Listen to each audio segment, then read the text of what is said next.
Uh! Olá, vamos aplaudir, né? Senhor, o que Ele faz na vida de uma pessoa, de uma família, afeta relacionamentos, afeta filhos, afeta a família como um todo, os parentes, né? Deus maravilhoso. Continuo me chamando Armando, um discípulo de Jesus em contínuo processo de restauração em várias áreas da minha vida. Quero louvar a Deus pelo privilégio de servir essa igreja este ano por 40 anos, né? Desde 1983, quando eu cheguei aqui, um punhadinho de gente, mas gente fiel ao Senhor, fiel à palavra de Jesus. E a gente olha no que Deus está fazendo ao redor e só pode louvar e agradecer o nome dEle. É milagre, é presença de Deus, é poder de Deus. Não tem a ver com os homens, não tem a ver com o líder, não tem a ver com carisma, tem a ver com a ação de Deus, do Espírito de Deus na vida da igreja. E esse segundo semestre, semana passada falamos sobre o grande banquete. Esse segundo semestre é um momento assim de muito desafio para nós enquanto igreja, tanto aqueles crentes mais antigos, os recém-chegados, os que estão agora frequentando a IBC e tentando ver se aqui é o lugar. E Deus vai nos desinstalando. Aqui você não consegue ficar quieto muito tempo, porque Deus está sempre nos movendo para algo novo e inusitado. Se bem que o Evangelho de Jesus, né, é algo antigo que se faz sempre novo. E aí, o grande desafio para esse segundo semestre é que cada um de vocês, cada um de nós, sejamos os mensageiros do Evangelho de Jesus, individualmente, pessoalmente. Foi aquilo que nós aprendemos do grande banquete. Os convidados rejeitam, eles acham que não podem, não tem tempo, não é agora, deixa para depois. Embora tenham sido convidados, eles rejeitam o convite. E o Senhor que diz que na casa tem muito lugar, há lugar na casa, há perdão na casa. Então essa é a ideia, né? Que a igreja de Jesus é a casa de Deus. Não esse lugar, não o templo, não paredes, mas pessoas. Que se manifestam inclusive em grupos pequenos, grupos menores. E assim você deve, ao sair daqui, passar no Espaço Conexão e achar um grupo pequeno, um grupo de relacionamento perto da sua casa. É pequeno no sentido de que o número de pessoas é suficiente para você ter um relacionamento individual, pessoal, onde você vai conhecer e ser conhecido, amar e ser amado de uma forma bem pessoal, que não é possível na grande congregação. Então, é importante que você, como crente em Cristo Jesus, assuma a responsabilidade de ser o mensageiro do Evangelho de Jesus. É o grito de Raquel: dá-me filhos, senão morro. Dá-me discípulos de Jesus, senão não tem razão a minha vida. Porque nós fomos feitos para frutificar, multiplicar, fazer discípulos. Essa é a ordem de Jesus. Mas muitos de nós passamos anos e anos sem... assim, na esterilidade, né? Não multiplicamos, não falamos de Cristo, temos medo, temos vergonha. E nós como igreja queremos, a partir de domingo que vem, nós vamos acelerar isso um pouco mais, no sentido até de ouvir testemunhos. Eu tenho testemunhos, né? Nesta semana, como eu tive a oportunidade de falar do amor de Jesus para as pessoas. Fiz a pergunta de novo. Aquele meu amigo que eu falei a semana passada, ele agora disse: não, eu não creio, mas eu tenho fé. Bom, já é um caminho, porque fé é um meio. E ele é um manobrista de carro, né? Eu disse: toda vez que você aperta no freio de um carro, você exerce fé. Quando você sentou nessa cadeira, você exerceu fé. Mas o importante não é ter fé, é em que você deposita ou em quem você deposita a sua fé. Principalmente no que diz respeito à eternidade. Você pode sentar numa cadeira, você pressupôs que ela estava boa, tudo bem, você está sentadinho e está legal. Mas tem cadeira que a perninha quebra, balança e você cai. Ou seja, você sentou com fé, mas sentou na cadeira errada. E assim são as pessoas quando buscam na religião, em outras pessoas, em alguns gurus, né? O depósito da fé, que é na verdade um instinto natural do ser humano, acreditar em alguma coisa. Deus colocou isso no nosso coração. Mas em quem nós temos que depositar a nossa fé? O hino antigo diz: em nada ponho a minha fé, senão em Jesus, na graça de Jesus. E nós temos que dizer às pessoas lá fora, que elas estão depositando a fé naquilo que não pode salvar, naquilo que no frigir dos ovos, no final da vida, no depois, vai falhar. E nós temos essa verdade, a verdade que não é nossa, é a graça que nos alcançou de graça, quando nós não tínhamos nenhum mérito. Então, o que nós estamos falando sobre encontro de paz é que você tenha coragem de conversar com alguém e promover com essa pessoa um encontro com Jesus. A gente sugere, inclusive, que você use o nosso material que está disponível. Entra lá no site da IBC, procura lá o Mais Bíblia, o material está lá para você baixar, tanto para quem vai evangelizar, quanto para o evangelizado. E lá nesse material nós temos 4 encontros de pessoas que no Novo Testamento, no Evangelho de João, tiveram um encontro pessoal com Jesus. Nicodemos, a mulher samaritana, a mulher adúltera e o cego de nascença. Então você pode promover 4 encontros, 2 encontros, 1 encontro, 10 encontros, não importa. Mas faça isso lá no seu trabalho, na escola. Convide a pessoa.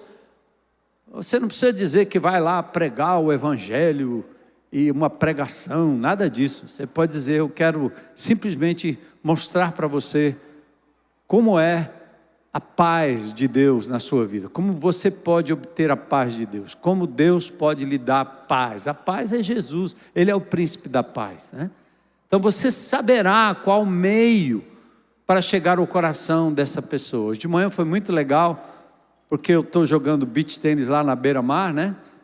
Então, e eu tenho falado de Jesus, porque as pessoas me cercam e perguntam: como é que pode? Como é que pode? Como é que pode? Como é que pode? Aí eu falo, né? Por que que eu corro? Por que que eu tenho fôlego? Por que que eu termino o treino, vou nadar 500 metros, 1 quilômetro mar adentro? Aí eles ficam tudo doidos. Não pode um velho de 70 anos fazer tudo isso. Como é que pode? Eu vou responder o quê? Jesus.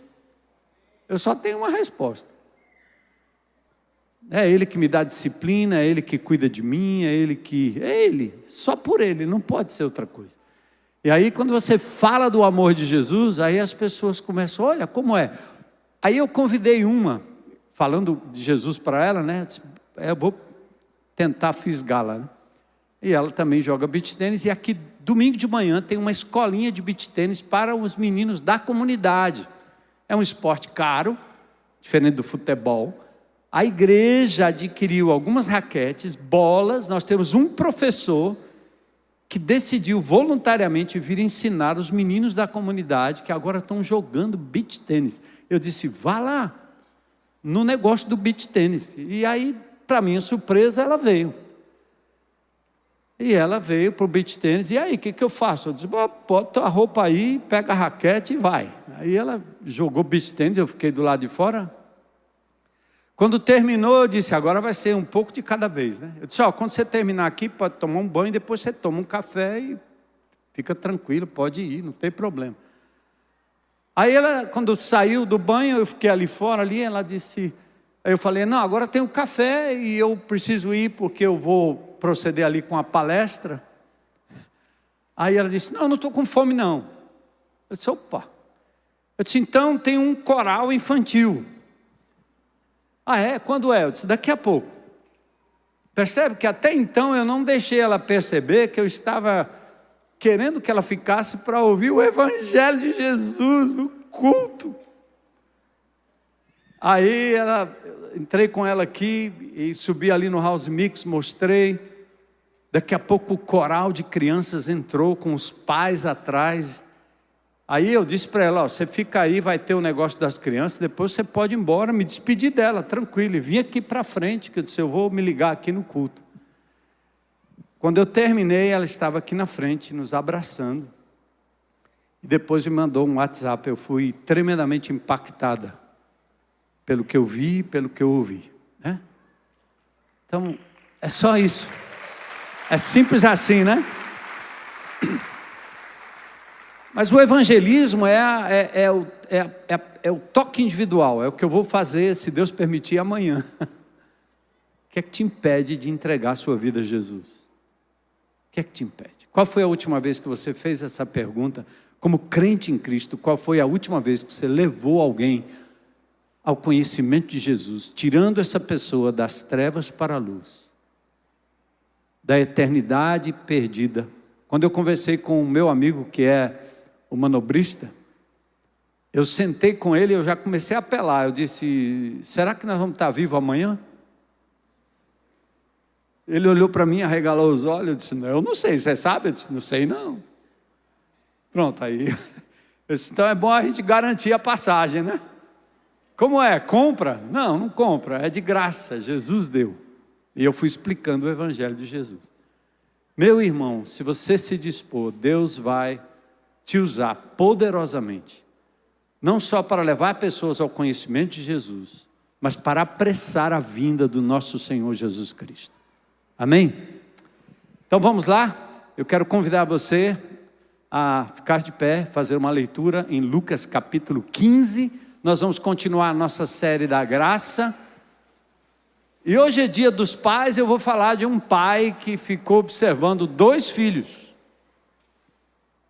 Lucas 15, versículos 1 a 3, e de 11 a 32. Então, vou convidar a nossa classe para fazer a leitura comigo. Hoje de manhã eu estava lendo, tem alguns que adiantam, né, ou não fazem nem a pausa para a vírgula. Então, à medida que a gente lê, a gente treina também, tá?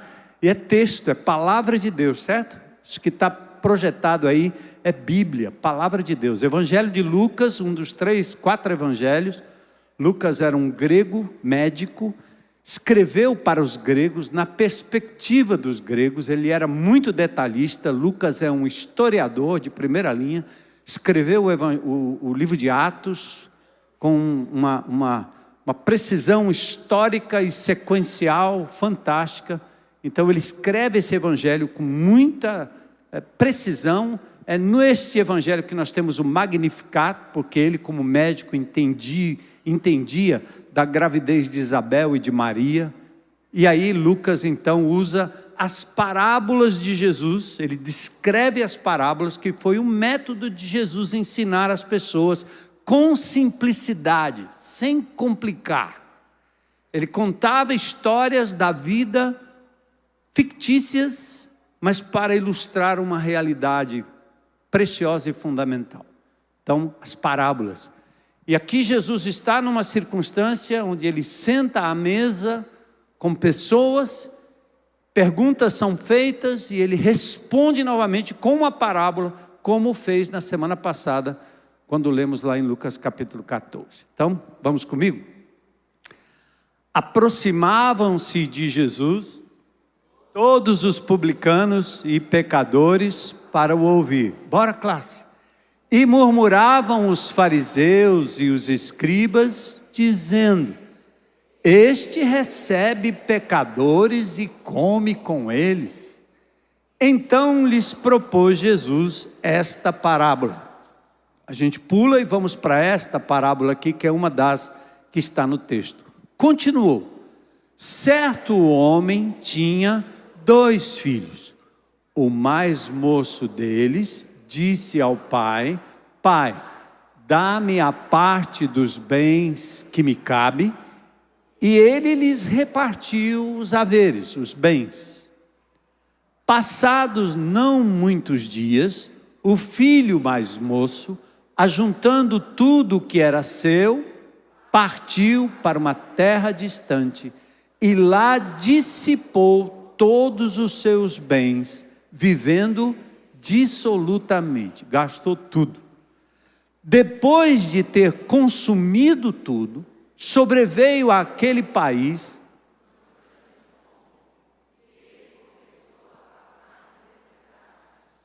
verso 15. Então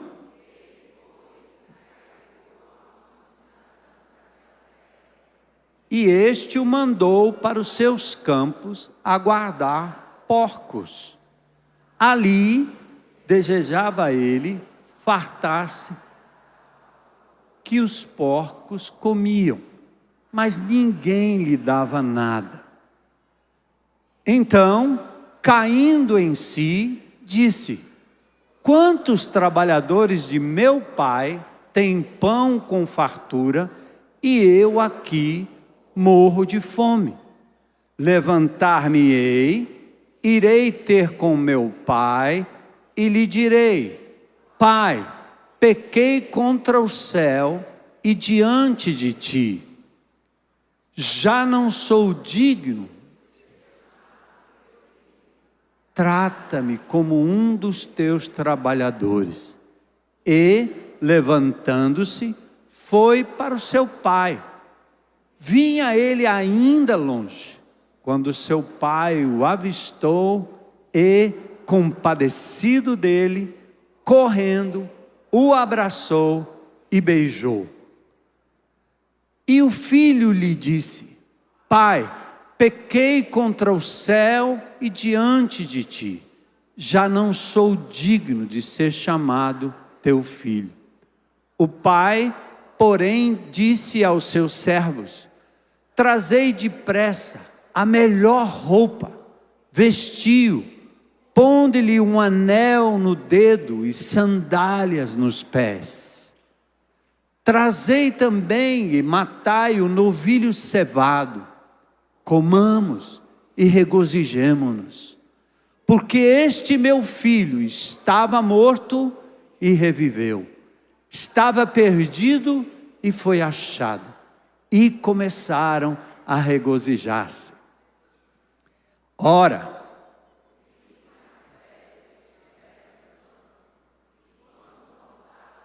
ao aproximar-se da casa, ouviu a música e as danças. Atentem. Chamou um dos criados e perguntou-lhe: que era aquilo? E ele informou o criado: veio teu irmão e teu pai mandou matar o novilho cevado, porque o recuperou com saúde. Ele se indignou e não queria entrar. Isso o mais velho. Saindo, porém, o pai procurava conciliá-lo. Mas ele respondeu a seu pai: há tantos anos que te sirvo sem jamais transgredir uma ordem tua, e nunca me deste um cabrito sequer para alegrar-me com os meus amigos. Vindo, porém, esse teu filho, que desperdiçou os teus bens com meretrizes, tu mandaste matar para ele o novilho cevado.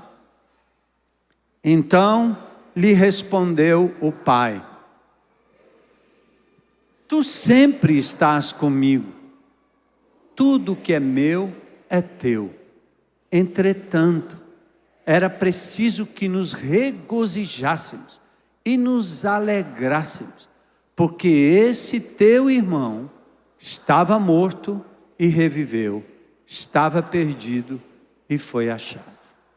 Senhor, abre os nossos olhos, abre o nosso coração, leva cativa a nossa mente, para que a gente entenda a tua palavra e quais lições o Senhor quer dar para nós hoje à noite.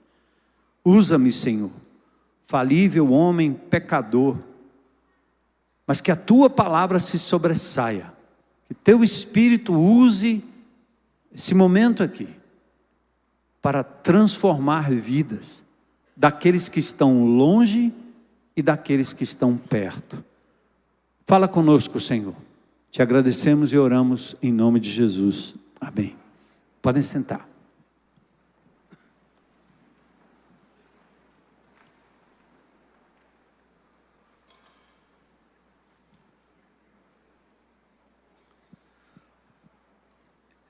Essa é a chamada graça que denuncia o pecado. A graça de Jesus, ela é tão tremenda que ela, num certo sentido, desnuda as intenções dos seres humanos. Por isso é importante falar sobre a graça. Essa parábola, ela é muito conhecida, a parábola do filho pródigo. Há livros, há quadros sobre essa parábola. E o tratamento normal, sentimental, que a gente tem ouvido anos a fio, é aquele filho pródigo que é o cúmulo da desobediência e da perdição, e ele ilustra aqueles que estão no mundo, longe de Deus, longe do Pai, longe da igreja. Pronto, isso aqui é a abordagem normal. Mas Jesus tem uma outra abordagem para essa parábola. O tratamento de Jesus para essa parábola, ele é confrontador, e ele é denunciador da presunção dos seus ouvintes, nos versículos 1, 2 e 3 que lemos. Aliás, esses que estavam sentados com Jesus eram os religiosos da época, detentores da lei, da Torá, do Velho Testamento. Eram detentores da interpretação, do saber, da teologia, da doutrina. Guardiões da palavra. Eles estavam ali com Jesus, mas foram eles mesmos que pouco depois crucificaram o próprio Senhor Jesus Cristo. E Jesus demonstra para estes que estão sentados com ele à mesa, que os dois filhos representam duas maneiras erradas de se relacionar com Deus. Atentem. Há, portanto, duas maneiras erradas de se estar perdido: longe da casa do Pai, ou perto da casa, ou dentro da casa, próximo do Pai, mas não o suficiente para estar salvo na graça, para valer. Presta atenção nos dois grupos que cercavam Jesus, e você vai compreender por que ele usou esses dois exemplos de filhos. Os dois irmãos da parábola, eles representam dois grupos. O irmão mais novo representa os publicanos e os pecadores, aqueles que estavam com Jesus. E o mais velho, os religiosos, fariseus, saduceus, teólogos, os antigões, os tradicionais, aqueles indivíduos que são detentores do saber, da doutrina. O mais novo representam os rebeldes, os desobedientes, os não tradicionais, os distantes, os marginais, os libertinos. E o filho mais velho representa aqueles que ficam em casa, na casa. Eles são os tradicionais, os moralistas e os obedientes. Estes dois grupos, eles estão sempre próximos a Jesus. Os publicanos, pecadores, os fariseus e os saduceus da época. Foi assim em Lucas 18, o fariseu e o publicano, Simão e a pecadora, Zaqueu político e os religiosos, a excluída samaritana e os discípulos, o bom samaritano e os maus religiosos, na parábola de Lucas 10. A curiosidade desse encontro com Jesus, presta atenção, Jesus está numa casa, está sentado à mesa. Os moralistas, os tradicionais, os obedientes da lei, eles não entendem, eles não compreendem o ensino de Jesus. É muito para a cabeça deles. Eles configuram uma religião que Jesus não cabe dentro. Olha versos 1 e 2. O texto diz que aproximaram-se dele. Ilustra os pecadores que se aproximam. Mas quando trata dos religiosos, diz que eles murmuravam. Que parece ser ao longo desses anos em que eu caminho na fé cristã, e eu tenho essa mesma tendência, não estou me eximindo aqui. Mas quando o indivíduo não está produzindo para o reino de Deus, exercendo graça e misericórdia, o prato dele é reclamar, murmurar. Nada serve, tudo errado. A igreja não me serve, a igreja não serve meus filhos, a igreja não serve os adolescentes. Ele pula de galho em galho, ele vai de igreja em igreja, porque o negócio dele é murmurar.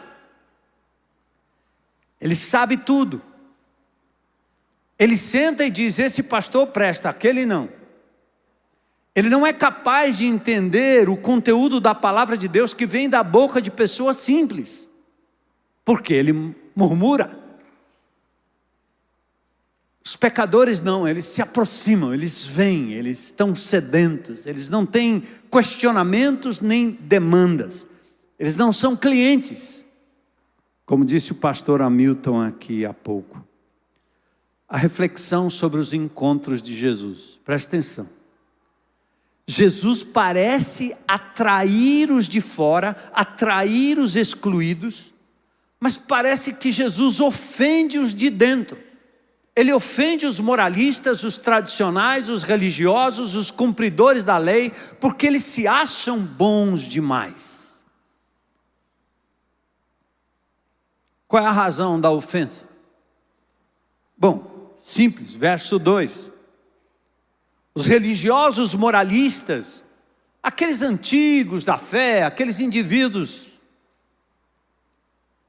que já sedimentaram suas crenças, que pouco produzem para o reino, aquela árvore infrutífera ao longo dos anos, eles expressam sempre um nervosismo quando Jesus está cercado de pessoas com as quais ele não se relaciona. O evangelho dele, a igreja dele, o grupo dele são de amigos, parentes, chegados, preferidos, mas eles não abrem a casa. Só que Jesus os incomoda e eles dizem assim: este aí recebe pecadores e come com eles. É como se você andasse na beira-mar e visse Jesus sentado num bar. Como se você fosse para uma festa e lá estava Jesus. Você disse: não é para estar aqui. Aqui não é lugar de Jesus. Depende da intenção. Jesus estava lá para fazer diferença, para amar, e ele atraía pecadores. O moralista não, ele não se mistura. Ele não se permite abrir nem chegar. Aliás, eu sempre achei que durante muito tempo, nós pastores, usávamos o pecado do mundo para dizer: somos bons e ninguém mais presta. E isso nos mantém afastados, separados, santificados, e muitos crentes em Cristo Jesus justificam viver igreja pequena, porque ele não quer confusão na casa. É demais.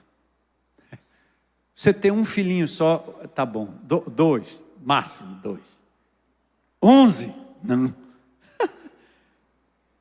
15, não, ninguém aguenta isso. Isso é para aquela época, naquele tempo, lá atrás. E você faz a mesma equação no reino de Deus. Jesus atrai os pecadores. E os líderes religiosos da época murmuram. Aliás, em Lucas 5, 29 a 32, a pergunta que fazem a Jesus é assim: por que você come e bebe com publicanos e pecadores? Aí eu quero que você ouça, não é a minha palavra, não é o que eu penso, não é a minha preferência.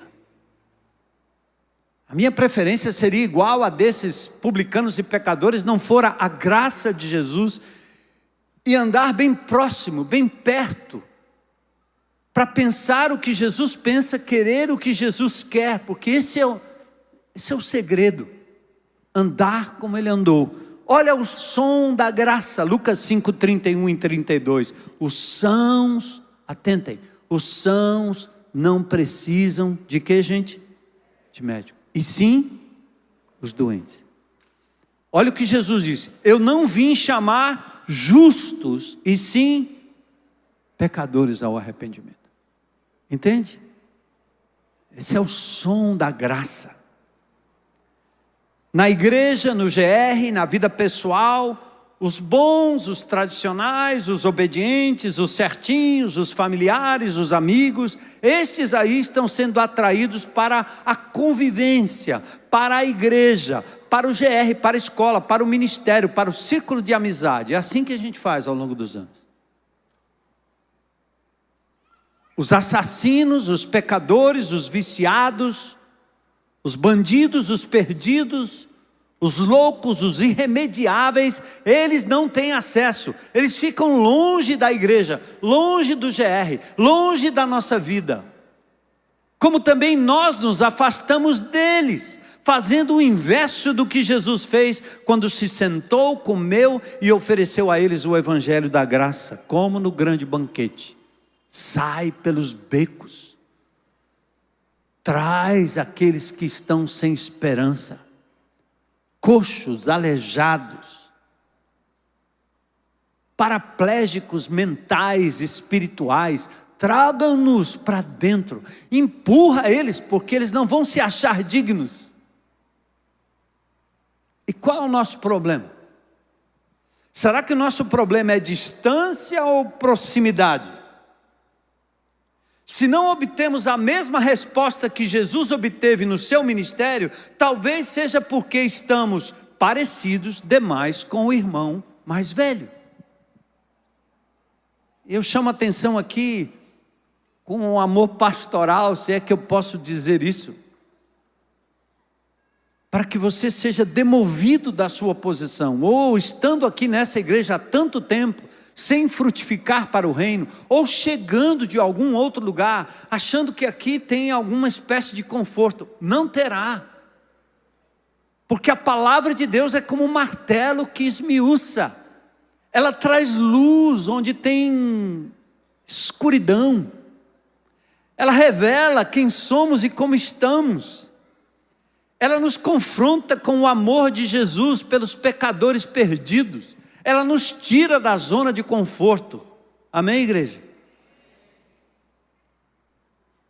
Se não obtemos a mesma resposta que Jesus obteve no seu ministério, atrair pecadores e rechaçar religiosos, talvez nós estamos parecidos demais com o irmão mais velho. Ou não estamos de verdade vivendo e anunciando o evangelho da graça de forma clara e verdadeira, como Jesus fez. E nós somos cristãos, seguidores de Cristo. Ele é nosso mestre, Ele é nosso exemplo. Muitos de nós estamos próximos do Pai, mas longe da sua graça. Muitos estão perto da igreja, louvam, dizimam, jejuam, oram, dizem amém, glória, aleluia, batem palmas, todo domingo, todo culto. Mas eles estão longe, longe, longe da intimidade, da conexão, da identidade com o Cristo Jesus, que disse: eu não vim buscar justos, mas pecadores ao arrependimento.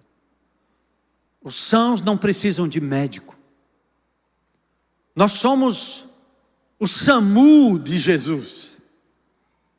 Nós somos a SWAT que entra na madrugada para resgatar pessoas nas trevas. Foi isso que Jesus fez. Ele deu a sua vida pelos pecadores perdidos como eu, como você.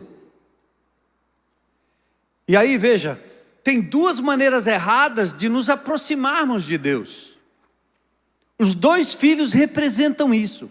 O filho mais novo representa a abordagem rebelde, relativista. Ele vai embora, ele quer que o pai morra, ele pede a herança. Isso é dizer: pai, eu quero que você morra, dê a minha parte, enquanto o senhor está vivo, e eu também quero meu dinheiro, quero minha parte. Era a mesma coisa que dizer: eu quero que você morra, porque o que eu quero não é você, é o que você tem.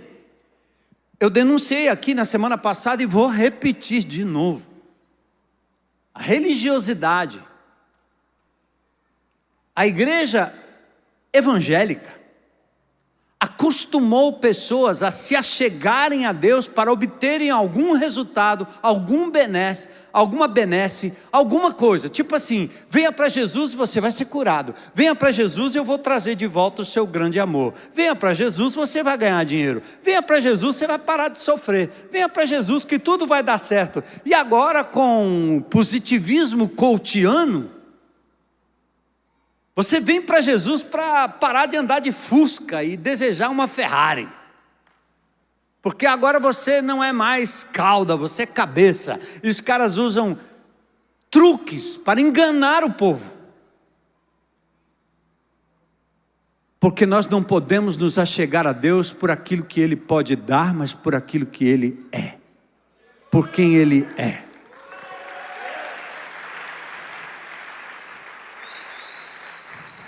Eu não tenho ilustração melhor, eu vou repetir, faz 40 anos que eu repito a mesma ilustração.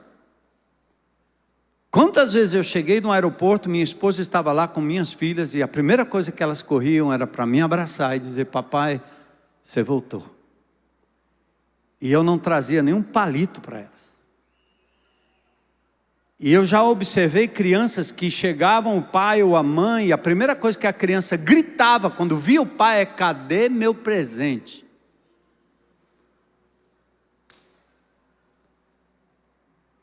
Dá meu dinheiro. O filho fez isso com o pai. Cadê meu presente?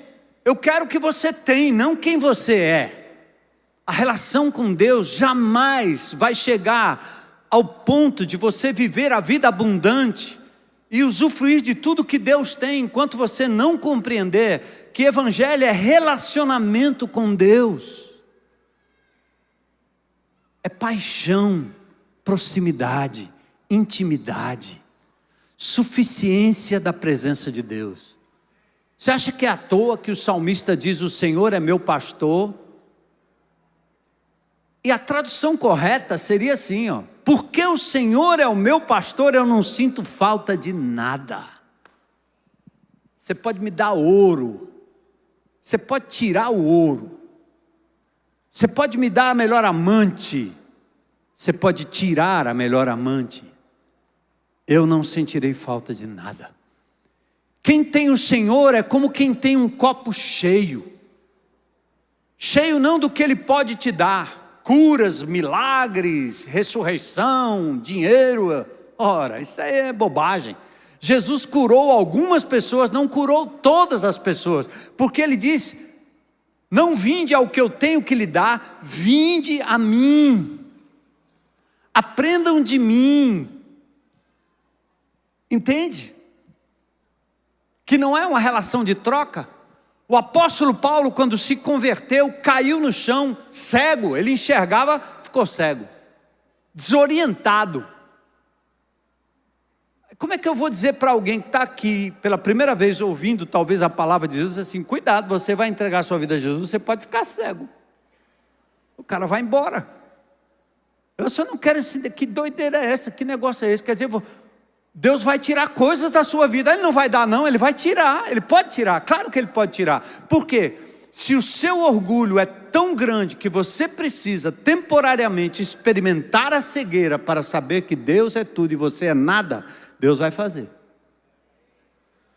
Se Ele tiver que arrancar algo no qual você se segura demais, é a sua mulher, é o seu marido, é o seu emprego, é o seu dinheiro, é a sua reputação, é o seu pet, Ele pode tirar. Porque não há lugar para dois deuses, dois senhores na sua vida. Cristo é único, Senhor e suficiente. Senhor e suficiente. Só isso que ele está dizendo aqui. O mais velho representa a abordagem comportada e moralista. Essa é terrível. É o cara que se acha. Aquele que diz assim, que farei para herdar a vida eterna? Lucas 18, 18 a 23. Aí Jesus diz: sabes o mandamento? Não adulterarás, não matarás, não furtarás, não dirás falso testemunho, honra teu pai e tua mãe. Aí o cara responde: tudo isso tenho observado desde a minha juventude. Ah, é fácil. Muitos acham que estão bem com Deus, mesmo vivendo em total rebeldia e distante da pessoa de Deus. Outros acham que estão bem porque estão obedientes ou são obedientes às leis e aos bons costumes. Por isso eles se acham bons por natureza. Deste modo eles se acham até merecedores do favor e da recompensa de Deus. Onde estamos? Onde você está?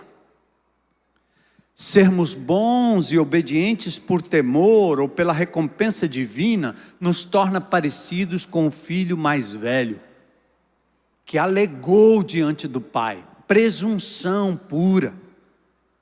Com essa perspectiva oferecemos aos pecadores, sabe o quê? Um caminho de reforma de hábitos. Quando a gente acha que o nosso comportamento bonitinho, certinho, é o que vale, você pega um pecador e faz ele mudar a roupa, mudar a calça, tirar o brinco, cortar o cabelo, você transforma ele exteriormente em algo que você acha que é o evangelho. E aí a igreja fica cheia de pessoas reformadas eticamente, moralmente, até aprende algumas coisas que os evangélicos fazem, mas eles não têm o conhecimento da pessoa do Senhor Jesus Cristo. Ficam longe da graça. Por que Jesus chocou tanto os seus ouvintes? Porque a graça, ela denuncia que os presunçosos moralistas, tanto quanto os rebeldes relativistas, estão perdidos. O filho que saiu ficou tão perdido quanto o filho que ficou. Entende, irmão? O mais chocante no exemplo e na parábola é que os rebeldes relativistas são aqueles que mais facilmente compreendem e creem na graça, entende? O doidinho que foi embora, quis matar o pai, viveu dissolutamente. Quando ele chegou ao ponto de um judeu ter que cuidar de porcos e comer da comida dos porcos, ele chega à seguinte conclusão: pequei, preciso voltar, eu não sou digno nem de ser filho. É por isso que as pessoas dizem assim: o cara se lasca na vida e depois vira evangélico. Não é? A gente não pensa assim, né? Tem gente que diz isso. Por que esses testemunhos lascados aí? Cadê o irmão Dário? Pronto, fui lá tomar uma água na casa do Dário e ele contou a história.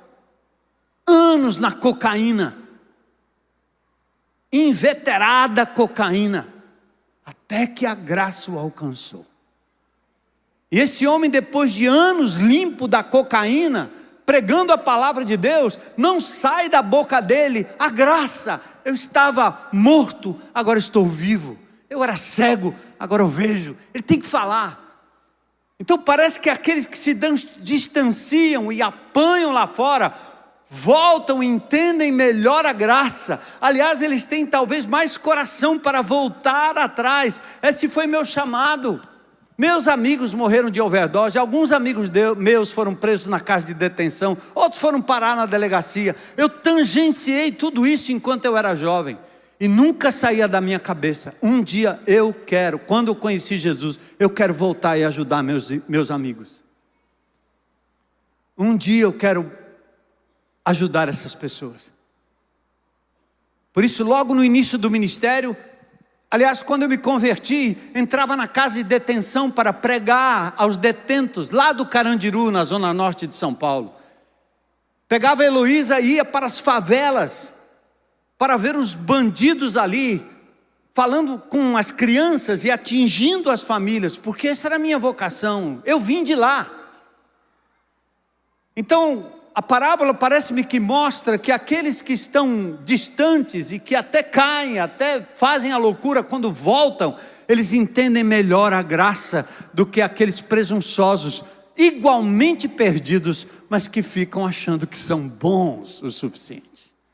Estou na igreja há muitos anos, sou diácono, fui presbítero, coluna da igreja, comprei não sei o quê, doei não sei da onde, fui não sei da onde. Meu Deus. Misericórdia, né? O filho mais velho, percebe? Olha o comportamento do filho mais velho quando o mais novo volta arrependido. Ele não entra na festa. Ele se indignou e não queria entrar. Coração duro. Coração sem misericórdia. Porque se acha autossuficiente, bom o suficiente, o que ele sabe fazer é julgar o outro. Ele não sabe amar. Já ilustrei para vocês que um dia o irmão veio aqui e disse assim: pastor, tem um cara fumando maconha ali no nosso banheiro, não pode um negócio desse. Eu disse: como? Por que não pode? Um cara fumando maconha dentro do nosso banheiro. Me diz, cadê, mostra esse cara aí. O que é que o senhor vai fazer? O senhor vai prender, chamar a polícia? Não, vou dar um abraço nele. Disse: meu irmão, eu tenho um baseado melhor, baseado na Bíblia, baseado em Jesus. Chega junto. Vem cá. Abraça. Essa igreja faz isso. Entrando nos presídios, recebendo aqui pessoas com cumprimento de penas alternativas, olhando a nossa casa de recuperação, grão de mostarda, a gente olha de perto a misericórdia e a graça de Deus e abraça esses meninos, limpos só por hoje. Vocês não podem contar as loucuras somadas quando esses meninos abrem a boca para falar do passado. Não interessa, hoje eles estão limpos, hoje eles são recebidos na casa do Pai, hoje eles são amados pela igreja de Jesus. Aleluia. O filho mais velho não, é o crente tradicional, ele não entra na festa. Opa! Porque a sua alegada obediência o mantém afastado do Pai. Ele não consegue ter a sintonia com o coração do Pai, que recebe, que ama, que festeja, entende? Ele está com raiva. Nas igrejas menores tinha até aqueles indivíduos que sentou no meu lugar. Não é não? Sentou na minha cadeira. Quem é esse cara? A graça revela a incoerência da insuficiência humana, gente. Isaías 64:6 diz: nós todos somos como um imundo, e todas as nossas justiças como trapos de imundícia. Ora, aquele que faz qualquer obra não lhe é imputado o galardão segundo a graça, mas segundo a dívida. Romanos 4:4. Romanos 11:6 diz: mas se é por graça, já não é pelas obras. De outra maneira, a graça já não é graça. Se porém é pelas obras, já não é mais graça. De outra maneira, a obra já não é obra. Se você tiver que fazer alguma coisa na sua vida por alguém, faça para a glória de Deus.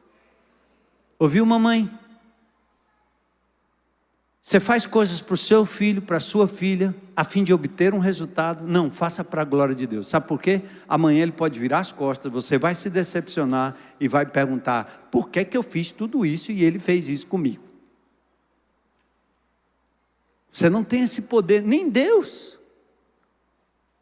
Olha o que Deus faz para a humanidade e a humanidade vira as costas para Ele. Mas Deus ama incondicionalmente, ponto.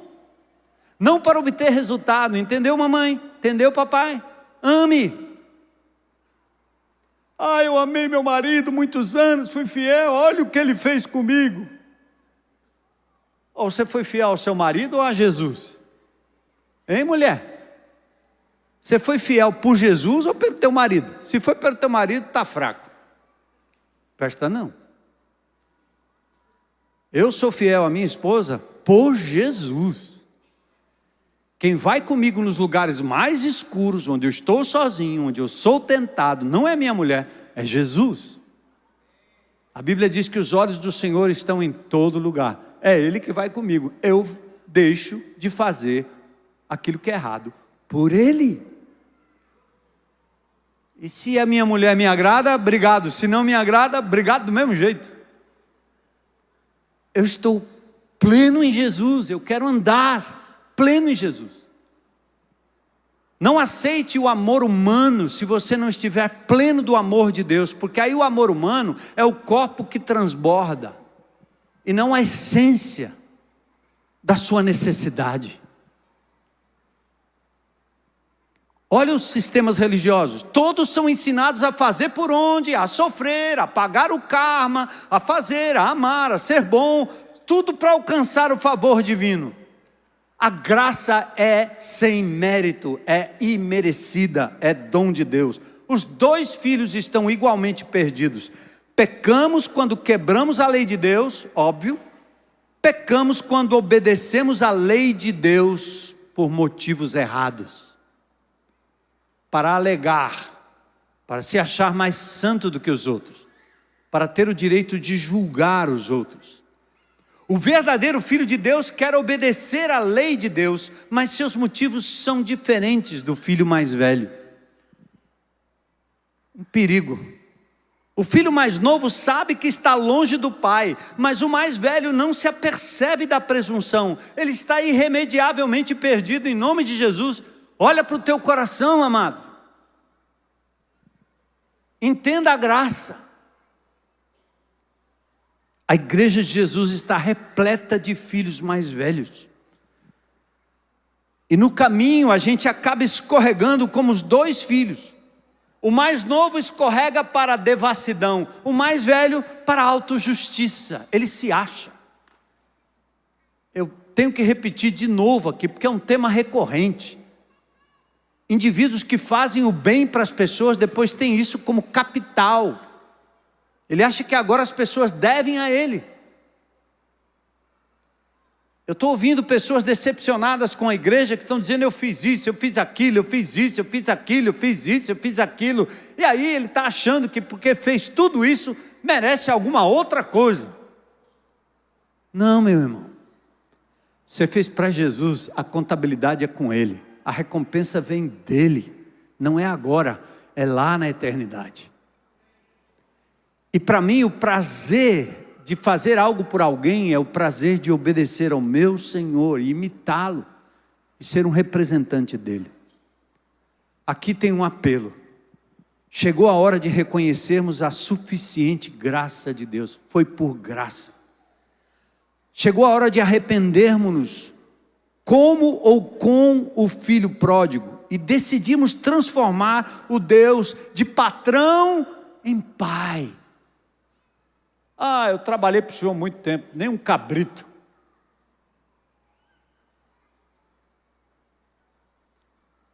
Quer ver os traços do filho mais velho? Só para a gente caminhar aqui rapidinho. Traços do filho mais velho, certo? Presunçoso. O filho mais velho, quando ele é frustrado, ele fica irado com Deus e consigo mesmo e com os outros. Quando ele é frustrado, ele fica bravo. Outra coisa, ele obedece mecanicamente sem alegria. O filho mais velho diz: tenho trabalhado como escravo. A obediência mecânica faz ele orar mecanicamente, adorar mecanicamente. Ele não consegue ser íntimo, pessoal, emocional, se derramar espontaneamente. O pecador salvo pela graça não, ele adora pelo que Deus é e não pelo que Ele pode dar. Amém? Ele obedece pelo que Deus é e não por aquilo que Ele pode dar. Ele adora e obedece por aquilo que Ele é. O filho mais velho tem um desprezo pelo irmão mais novo. Se você é um salvador, ou aliás, um pecador salvo pela graça e não é um bom evangelista, ouça, irmão, irmã, se você é um pecador salvo pela graça e não é um bom evangelista, a graça está na sua cabeça, mas ainda não desceu o seu coração. Está na hora de mudar isso. Está pronto? Por isso a gente canta assim: dá-me um coração igual ao teu, que ama o perdido, que entende a graça. O filho mais velho, ele tem um outro problema, é a incapacidade de perdoar. É traços do irmão mais velho, incapacidade de perdoar. Ele não perdoa. Quais desses traços você carrega? E a gente vai para o final. Há duas maneiras de se estar perdido e uma única maneira de sermos salvos. Os dois filhos estão perdidos nessa parábola. Temos que confrontar os filhos mais velhos. Não podemos admitir uma comunidade de filhos mais velhos, presunçosos, inoperantes, exigentes, murmuradores, que sinalizam ao mundo que a salvação é uma simples mudança de comportamento e não fruto da graça de Deus. E há uma só maneira de voltarmos para casa. Dependa da graça de Deus. Arrepende-se genuinamente. Reconheça o custo de voltar para casa. No coração nunca vamos deixar de ser filhos próximos ou pródigos, até que sejamos convencidos e inundados pelo amor do verdadeiro filho mais velho, Jesus. Ele é o exemplo. Nem o pródigo, nem o próximo. Jesus é o exemplo. Pedi para o Daniel entrar e aí eu quero terminar com 2 apelos. Você tem traços do filho mais velho? Ou da filha mais velha? Está na casa do pai, mas tem esse comportamento que não perdoa, que isola, que não entende, que não se alegra, que não entra na festa, que se afasta, que não abre a boca, que não fala, que não frutifica. Tanto tempo na fé. Aí você se ocupa só de murmurar, questionar. Então, se esse é o seu comportamento, quero dar uma oportunidade para você dizer: Senhor, eu te quero. Amém. Deus te abençoe. Seu nome é? João Filho. João Pedro? João Filho. João Filho. Deus te abençoe. João Filho está dizendo: eu quero Jesus. Glória a Deus, né?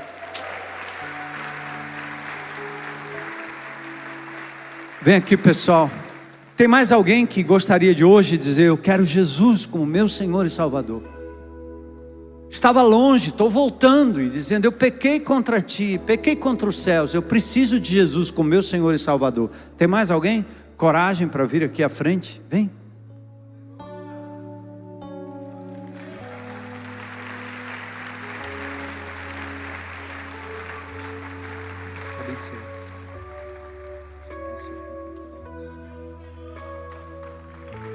Glória a Deus.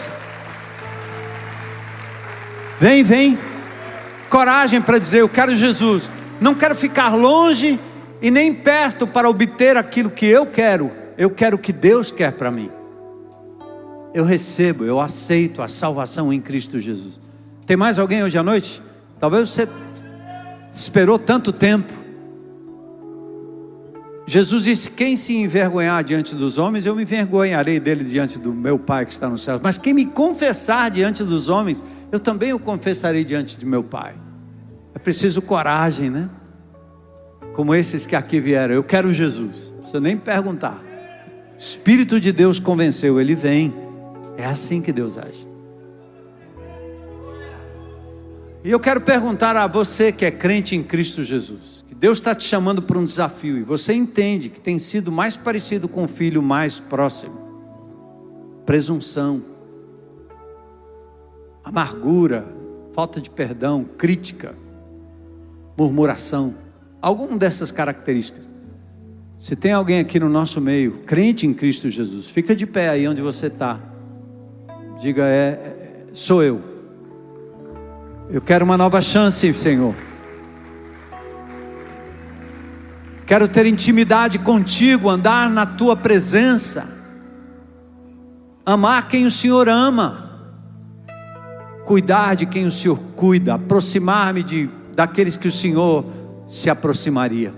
Quero ser tuas mãos, teus pés, o teu braço, o teu ombro, Senhor. Usa-me para a glória do teu nome. Fica de pé, meu irmão.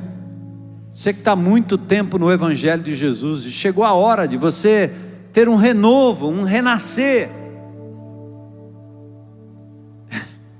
É como o pródigo que estava longe. Pronto, estou voltando. Eu não sou digno, mas eu estou voltando. Recebe-me, Senhor.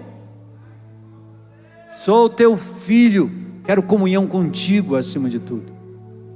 Glória a Deus. Confirma, Senhor, cada decisão aqui hoje à noite, para a glória do teu nome.